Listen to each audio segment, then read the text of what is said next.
So many audiences and critics either hated or didn't care for Jordan Peele's last film, Us. And while I personally enjoyed most of it myself, I understood where the criticism was coming from. The movie was flawed narratively and also lacked a lot of the cinematic and thematic qualities that made his debut, Get Out, such a great film. So I understand. Now, what will be hard for me to understand, however, is how anyone could leave his latest film, Nope, hating it. I think Nope is one of the best films I've seen in a long time, and let me tell you why.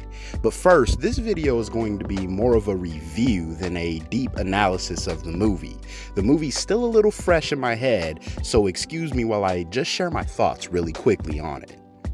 With that being said, I have to start by saying this is one of the best looking films I've seen in a while. I had the privilege of seeing it on an IMAX screen, and I'm glad I did. Peele and his director of photography utilized the entire screen frequently, crafting some truly beautiful shots.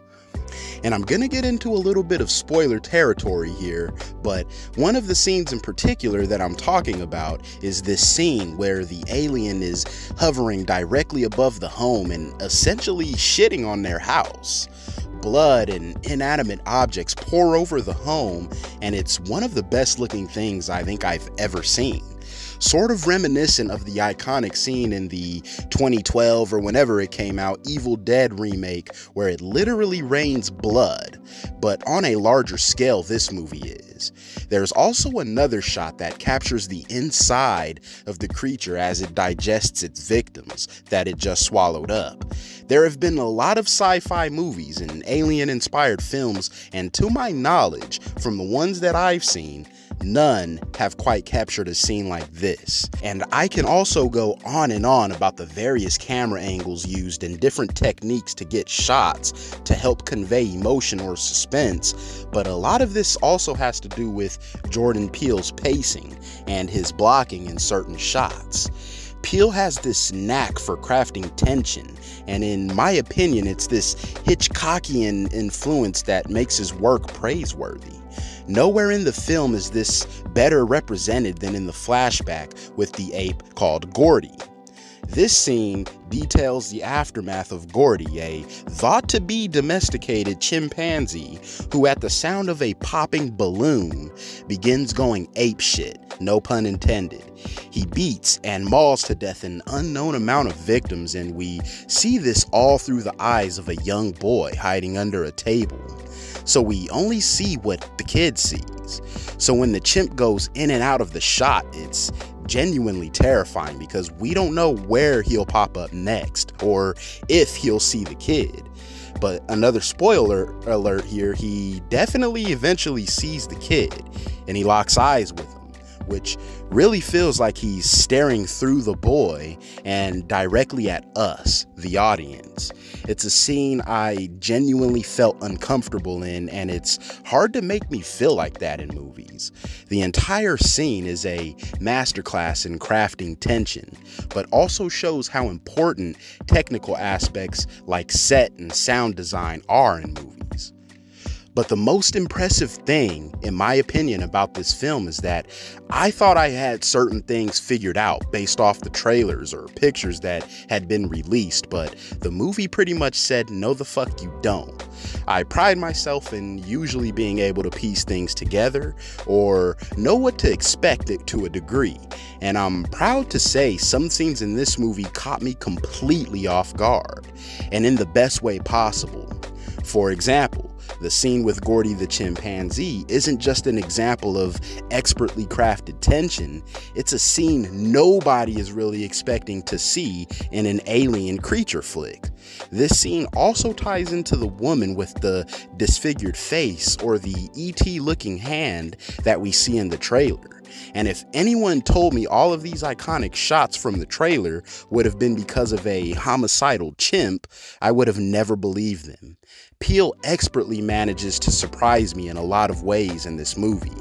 The creature itself was even a surprise. We don't get typical or stereotypical aliens and flying saucers, or at least we think we do, but that's not the case here.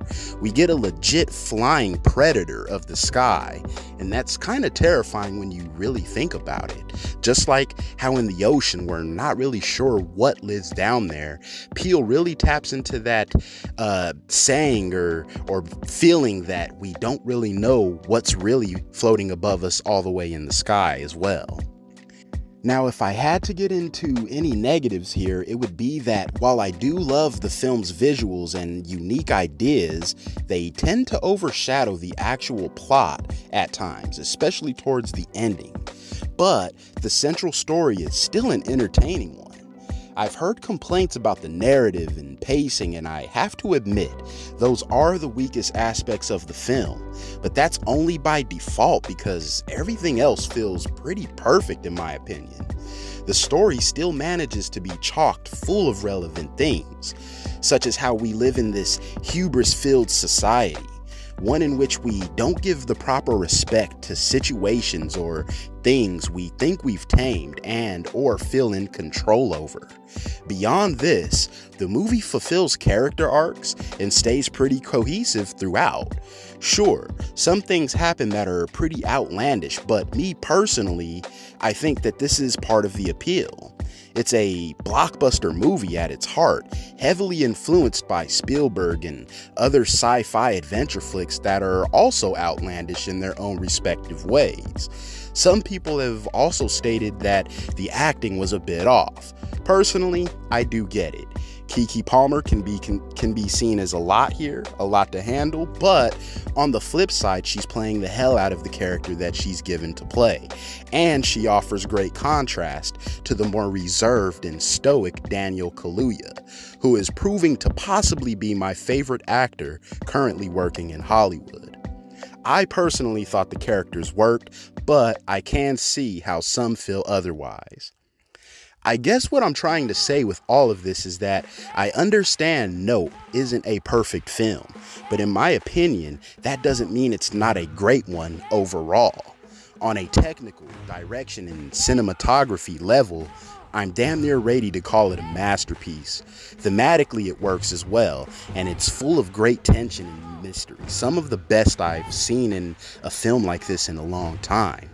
And even if you deny this, you can't deny Peele is a director that knows where and when he wants things to happen and doesn't settle for anything less than his vision.